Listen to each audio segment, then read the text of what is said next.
আউযুবিল্লাহি মিনাশ শাইতানির রাজিম।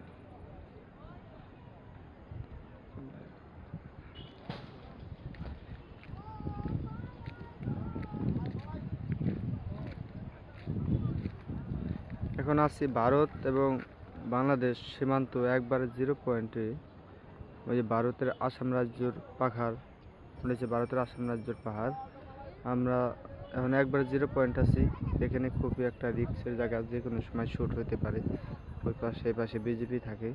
দেখেন আমরা কতটা উপরে আছি, না দেখলে বোঝা যাবে না। বহুত উপরে, পাহাড়ের উপরে। এটা ভারত সীমান্তর পাহাড়, খুব একটা ঝুঁকিপূর্ণ জায়গা। এই যে ভারত থেকে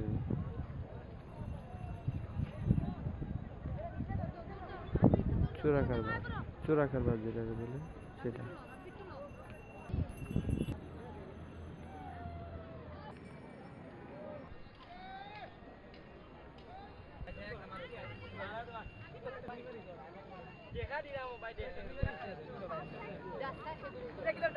ইন্ডিয়ার বাড়িঘর, চোরা কারবার বিজেপিতে দেখে বিজেপি চলে আসছে।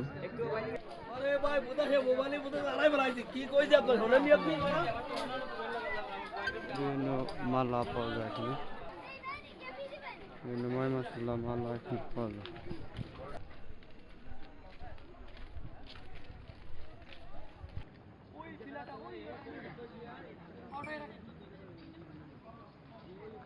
আমরা কিন্তু আদেশ অমান্য করে আসামের ভিতরে ঢুকে গেছি, ইন্ডিয়ার ভিতরে ঢুকে গেছি। এনে যে কোনো মুহূর্তে দুর্ঘটনা ঘটতে পারে। এনে যারাই আসবেন আপনারা সতর্কমূলকভাবে আসবেন। এনে কিন্তু হাজার হাজার পাথর ছিল, কিন্তু এই পাথরগুলি মানুষ নামের খাদক যারা, তারা এখান থেকে তুলে নিছে। হ্যাঁ, সুন্দরটারও সুন্দর করছে। তারা কিছুদিন ভালো খাবো ভালো পড়বো বিষয়, আর জীবনকর সুন্দরটারও সুন্দর করছে। এই সমস্ত কাজ থেকে আমাদের বিরত থাকতে হবে। সকলেই দেশ সুন্দর করার কাজে নিয়োজিত থাকতে হবে।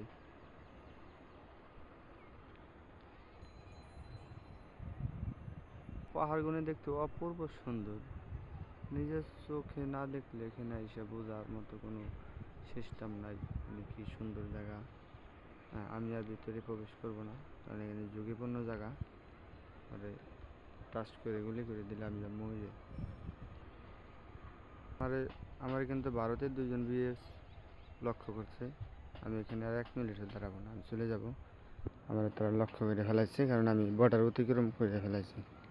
যত তাড়াতাড়ি সম্ভব এখান থেকে চলে যাওয়া ভালো। আমি আস্তে আস্তে একটু নিচের দিকে যাব, এই কি পরিস্থিতি।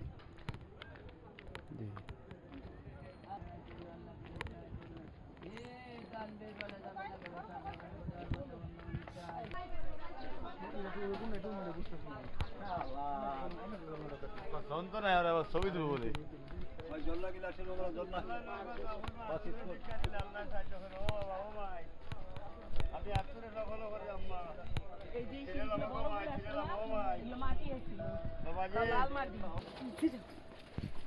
প্যাকেট কত করে ভাই?